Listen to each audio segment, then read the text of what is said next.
Bab 1594. Ternyata seleramu seperti itu. Billy tersenyum menggoda dan berdiri mematikan lampu. Ruangan itu menjadi gelap gulita dalam sekejap. Saat Billy menoleh, ia tak melihat Tracy di sofa. Ia melihat sekelilingnya. Juga tak melihat sosok orang. Hehe, main petak umpet denganku. Billy berseru nakal. Sayangku, jangan sembunyi lagi. Kamu tak akan bisa lari. Setelah berbicara, ia mencari Tracy dengan antusias. Tracy bersembunyi di belakang lemari alkohol sambil memandang Billy dengan panik. Mungkin karena waktunya terlalu pendek. Obatnya masih belum beraksi. Selain itu orang dari Denny pun belum datang. Ia harus mengulur waktu. Sayangku, Billy masih mencari Tracy di dalam ruangan itu. Ia berbicara dengan nada menggoda. Cepat keluar, jangan sembunyi lagi. Meskipun ruangannya besar, tetapi tidak ada tempat untuk bersembunyi. Dengan cepat, Billy tiba di lemari alkohol. Tracy ingin melarikan diri. Namun tangannya berhasil dipegang Billy. Ia menekannya ke dinding dan menangkup wajahnya. Masih ingin melarikan diri. Mau kemana? Ucapnya dengan suara rendah. Lepaskan aku. Tracy tak berhenti meronta. Ia benar-benar menolak disentuh pria lain. Kamu tak bisa melarikan diri. Billy memegang wajahnya. Memaksa wajahnya melihat ke arahnya. Tracy, kamu adalah wanitaku. Setelah bicara, dia ingin menciumnya. Tepat di saat ini, terdengar suara berisik di luar. Ada orang menabrak pintu. Billy menghentikan aksinya untuk sesaat. Sepertinya, kalian semua sudah mati. Pengawalnya tak menanggapi. Ia terpaksa melepaskan Tracy dan pergi memeriksa. Di saat ini, di bagian jendela ada suara. Tracy menoleh melihat. Denny sudah menyelundupkan gadis berpakaian rok hitam yang memiliki tubuh menawan sama seperti Tracy. Ia lekas memberi kode pada Tracy. Tracy lekas keluar lewat jendela dan bersembunyi di balik jendela. Di saat bersamaan, Billy membuka pintu dan melihat beberapa pemabuk sedang berbuat onar di luar. Kedua pengawalnya sedang mengatasi mereka. Dua gadis mabuk lainnya menggunakan sepatu hak tinggi mereka mengetuk pintu ruangan. Ketika melihat Billy keluar, mereka menjatuhkan diri ke badannya. Enyahlah. Billy mendorong mereka dengan menghina. Lalu memarahi pengawal. Kalian ingin mati. Baik, Presdir Daniel. Kedua pengawal segera membereskan gadis pemabuk itu dan kembali menjaga pintu. Jaga baik-baik. Billy memelototi mereka dengan dingin. Jangan mengganggu hal baikku. Baik, kedua orang itu menundukkan kepala dan tak berani bicara lagi. Malam ini adalah momen spesial. Billy tak bisa membawa pengawal lainnya. Ia terpaksa membawa dua orang kepercayaannya ini. Karena jumlahnya sedikit, mereka sulit menghadapi hal kecil seperti ini. Billy kembali ke kamar, lalu mengunci pintu kamar. Sekarang, ia merasa tubuhnya bergairah. Ada darah mendidih yang mengalir dari perut ke bagian kepalanya. Sekujur tubuhnya seperti terbakar api, sangat gerah. Ia membalikkan badan dan melihat Tracy yang sedang meringkuk gemetaran di atas sofa. Ia semakin tak sabar. Sayangku, aku datang.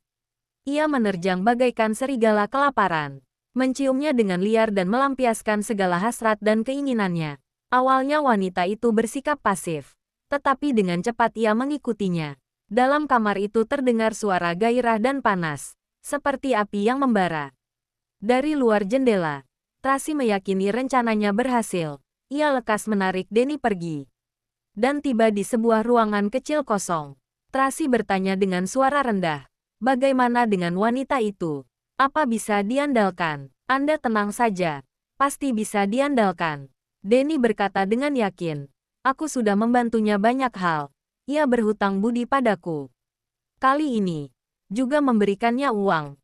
Ia tentu saja menerima penawaran ini. Aku juga sudah menjelaskan kondisinya padanya. Ia tahu harus berbuat apa. Baguslah kalau begitu. Tracy menghela napas. Kamu bantu awasi dia. Jangan sampai ketahuan. Kalau tidak, kita benar-benar akan gagal. Nanti aku jaga di sana dan pasti akan membereskan hal ini untukmu. Bab 1595. Untuk menghindari kesalahan, Denny kembali berjaga. Tracy menunggu di dalam ruangan sebelahnya. Ia berharap cara ini dapat berhasil membodohi Billy. Sudah tengah malam pun bar itu masih ramai. Tracy menghitung waktu dan menunggu pesan dari Denny. Akhirnya pada pukul 4 subuh, Denny mengirimkan pesan. Oke. Tracy kembali ke tempat sebelumnya. Denny telah menunggu di samping jendela sana. Ketika melihat Tracy datang, ia segera memberi kode. Wanita di dalam ruangan telah keluar, mengeluh sambil memeluk pinggangnya. Tubuh pria ini kokoh sekali. Totalnya sebanyak 5 kali. Sekarang dia sudah lelah tertidur di sana. Jangan berisik. Cepat berangkat. Denny mendesaknya dengan suara kecil. Wanita itu memeluk pinggangnya dan buru-buru pergi. Tracy kembali masuk dari jendela, lalu memberi kode kepada Denny mengisyaratkannya cepat pergi.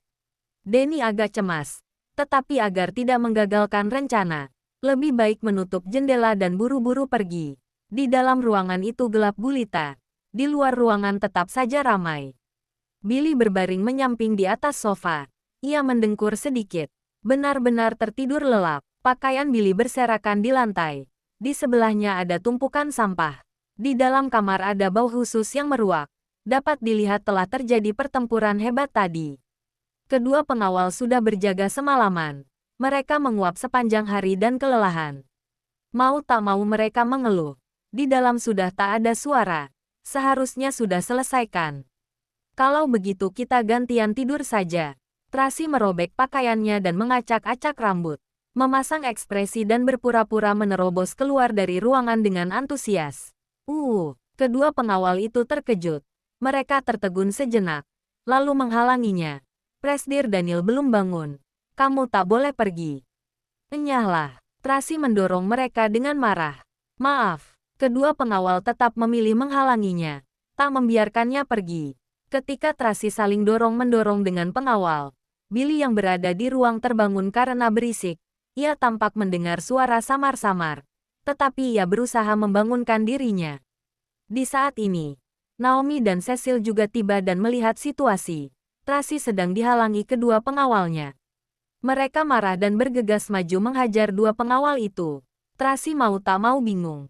Kenapa mereka bisa kemari? Nona Tracy, Anda baik-baik saja. Naomi dan Cecil terkejut saat melihat pakaian Tracy yang berantakan dan rambut kacau. Tracy baru saja hendak bicara. Terdengar perintah dingin dari dalam ruangan. Berhenti. Kedua pengawal itu berhenti. Sesekali Cecil dan Anne sedang memberikan pukulan kepada mereka. Kedua orang itu dihajar hingga terjatuh ke lantai. Dasar tak berguna. Billy sama sekali tidak melakukan apa-apa terhadap Cecil dan Anne, melainkan memaki pengawalnya sendiri. Ia merasa dua pria pengawal ini sangat memalukan. Kedua pengawal bangkit dari lantai. Mereka tak terima tetapi juga tak berani bicara. Nona Tracy, Naomi melihat Billy yang bertelanjang dada, hanya mengenakan celana. Kemudian ruangan itu tampak kacau. Mau tak mau wajah Naomi berubah dan ada rasa perasaan kuat dari dalam hatinya. Sayangku, kenapa kamu bangun begitu cepat? Tatapan mata Billy berubah menjadi panas membara lagi begitu teringat kehangatan tadi malam. Ia mengulurkan tangan mengelus wajah Tracy. Tracy menghindar dengan jijik dan memelototinya dengan marah. Jangan memandangiku seperti itu. Billy memandangnya dengan lembut. Nasi telah menjadi bubur. Lebih baik kamu menyerahlah. Apa kamu bilang? Naomi membelalakkan mata terkejut dan menatap Billy dengan tatapan tak percaya. Kamu, dasar brengsek. Terdengar sebuah raungan yang emosional. Sebelum mereka bereaksi, Thomas tiba-tiba mendekat dan memberi pukulan keras kepada Billy. Billy dihajar hingga mundur beberapa langkah. Hidungnya mengalir darah segar. Presdir Daniel, pengawal lainnya lekas menahan Thomas. Thomas, apa yang kamu lakukan? Kamu gila. Berani-beraninya menghajar Presdir Daniel. Sialan. Tangkap dia. Billy memaki sambil menggertakkan gigi. Bab 1596. Kedua pengawal lepas menahan Thomas. Tetapi Thomas mengalahkan mereka dengan 2 pukulan. Thomas benar-benar marah. Ia tadi mendengar Billy mengajak Tracy ke bar. Ia tahu pria ini pasti menggunakan masalah anak untuk mengancam Tracy. Makanya ia buru-buru kemari. Tak disangka baru saja ia telah melihat adegan ini. Ia marah hingga darahnya mendidih. Ia merasa sangat bersalah kepada Tuan Daniel. Aku ingin sekali mencekik mati Billy. Si binatang brengsek ini. Tracy sangat cemas di dalam hati. Awalnya ia ingin menyelesaikan rencana ini diam-diam agar Billy membantunya menyelamatkan Carlos dan Charles. Tak disangka malah dilihat oleh Naomi dan Thomas. Ia benar-benar tak tahu harus berkata apa. Selain itu, ia juga tak bisa menjelaskan kepada mereka. Terpaksa membiarkan mereka terus salah paham. Thomas, kamu ingin mati. Aku akan mewujudkanmu. Billy menodongkan senjatanya dan membidik Thomas. Di saat ini, darahnya masih mengalir dari hidungnya, mata dan pipinya biru. Thomas mempermalukannya di depan banyak orang, terutama di hadapan Tracy. Mana mungkin ia melepaskannya begitu saja. Jika berani, bunuh saja aku. Thomas membusungkan dada dengan berani. Dasar binatang yang melupakan kebaikan. Billy lekas menarik pelatuk hendak menembaknya. Berhenti. Tracy lekas menghentikan. Anggap saja demi aku. Hentikanlah. Nona Tracy tidak perlu takut padanya. Thomas berkata dengan emosional. Jangan memohon. Cukup. Tracy mengernyitkan kening dan berkata dengan dingin. Sebagai seorang pengawal, tidak seharusnya kamu memperlakukan tuanmu seperti itu. Ketika mendengar ucapan ini, Thomas tertegun. Ia sama sekali tak menduga Tracy akan berkata demikian. Pergilah. Tracy memberinya kode mata. Jangan berulah di sini lagi. Seret dia keluar. Perintah Billy dengan kesal. Baik, kedua pengawal itu menyeret Thomas pergi. Billy melihat jam tangan dan berkata kepada Tracy sambil mengernyitkan kening. Pengawal keluarga Amberson akan segera datang. Kita mengobrol dulu. Baik, pas sekali Tracy juga ada maksud ini. Nona Tracy, Naomi lekas menariknya dan berkata dengan perhatian. Entah apapun alasannya, Nona tidak boleh mengorbankan dirimu sendiri. Kalian tunggu aku di luar. Tracy melepaskan tangannya dan masuk ke dalam ruangan mengikuti Billy. Naomi dan Cecil sangat marah. Mereka teringat kemungkinan tadi malam Tracy menderita. Mereka kesal hingga meneteskan air mata. Setelah masuk ruangan, Tracy berinisiatif mengunci pintu dan menghidupkan lampu. Billy memungut pakaiannya di atas lantai, lalu mengenakan pakaian di hadapan Tracy. Di saat ini Tracy sedang berpikir di dalam hati. Awalnya dapat diselesaikan secara diam-diam. Sekarang malah dilihat Naomi dan Thomas. Ini menjadi lebih rumit. Tetapi semakin ribut seperti ini, seharusnya Billy semakin percaya dengan kejadian tadi malam. Bagaimanapun, reaksi Naomi dan Thomas adalah reaksi sebenarnya. Tidak dibuat-buat. Takutnya masalah ini tak bisa disembunyikan lebih lama lagi. Billy akhirnya bicara setelah selesai mengenakan celananya. Samuel si rubah tua itu selalu mengawasiku. Kurasa ia akan segera tahu aku sudah menidurimu. Jadi, kamu ingin mengingkari janjimu. Tracy mengernyitkan kening. Jika begitu, aku akan mati bersamamu sekarang.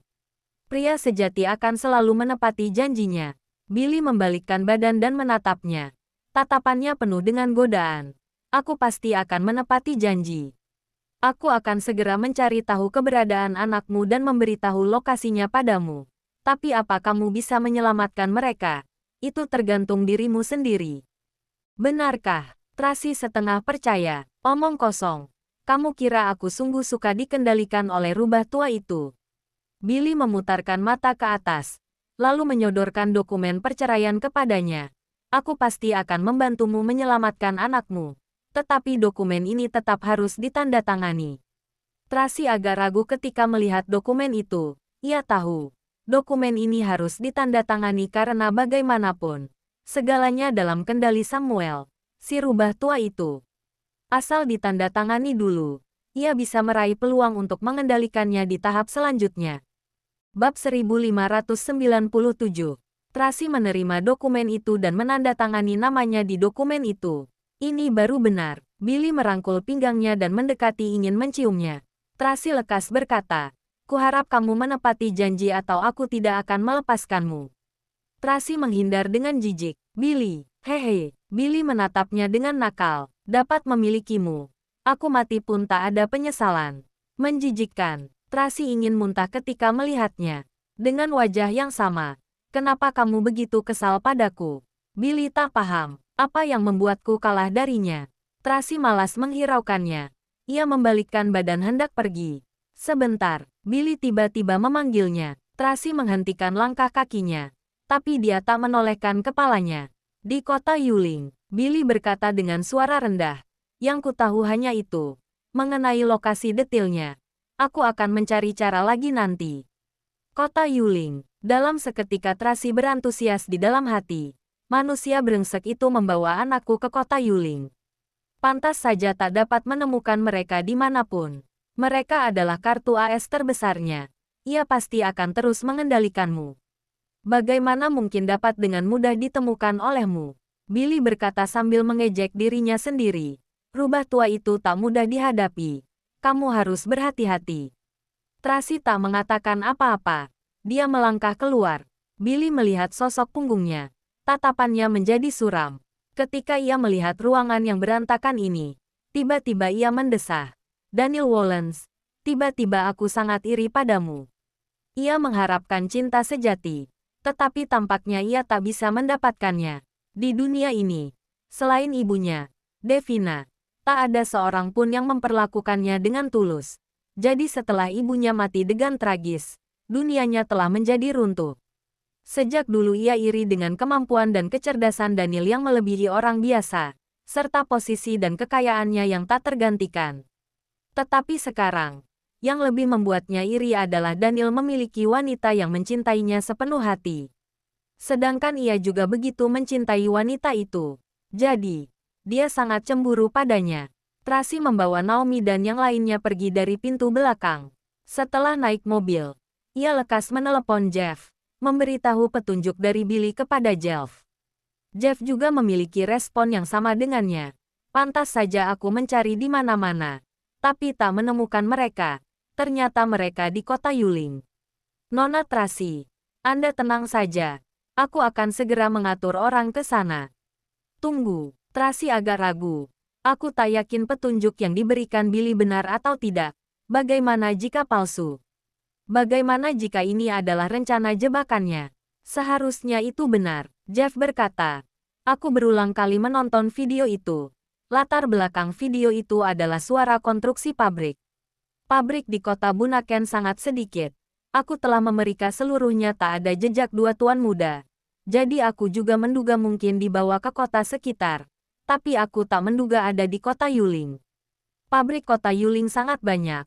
Pasti harus menghabiskan banyak waktu. Tracy mengernyitkan kening. Tiba-tiba ia teringat seseorang. Oh ya, aku coba telepon Paman Paul. Ia sangat familiar dengan pabrik di sana. Mungkin ia dapat membantu. Nona berikan nomornya padaku. Aku coba temui dia. Menurutku suara konstruksi pabrik itu agak unik. Mungkin ia dapat membedakan itu pabrik apa. Dengan begitu, akan lebih cepat ditemukan. Baik, setelah menutup telepon, Tracy lekas menelepon Paul. Paul sangat cemas ketika mendengar dua anak diculik. Tracy menjelaskan situasinya kepadanya. Ketika ia tahu dirinya mungkin dapat membantu, ia sangat antusias. Sangat menunjukkan sikap suportif untuk membantu. Setelah segalanya diatasi, Tracy menghela napas lega. Sekarang berharap mereka dapat segera menemukan Carlos dan Charles. Selama mereka ditemukan, ia baru bisa menghadapi Samuel dan Billy dengan maksimal. Bab 1598. Nona Tracy, Naomi hingga sekarang baru punya kesempatan bicara. Barusan Tracy terus mengatur rencana penyelamatan. Mereka tak berani bicara. Sekarang mobil sudah hening. Ia tak bisa menahan diri lagi. Air matanya menetes deras. Menangis terisak-isak dan tidak tahu harus bicara apa. Cecil dan Anne terus menahannya. Sekarang begitu Naomi menangis, kedua orang itu juga ikut menangis. Tracy melihat mereka yang tampak sedih. Mau tak mau ingin tertawa. Ia tak ingin menjelaskan dan tak ingin menghibur mereka. Ia membiarkan mereka menangis begitu saja. Ketika sedang menangis, Naomi merasa ada yang aneh. Ia menyeka air matanya dan bertanya dengan suara serak. Nona Tracy, tampaknya Anda sedang tertawa. Cecil dan Anne juga tertegun memandang Tracy. Mereka agak cemas. Gawat, Nona Tracy tidak mungkin menjadi kelainan jiwa kan?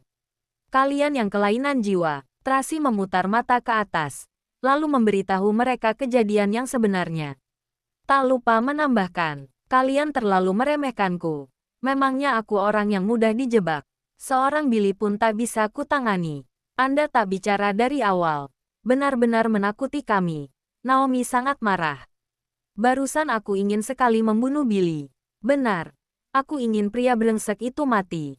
Cecil juga sangat marah. Sudahlah, Tracy berkata sambil tersenyum. Aku juga membuat keputusan itu dalam waktu singkat. Sekarang aku selalu membawa pil dari Amanda setiap saat.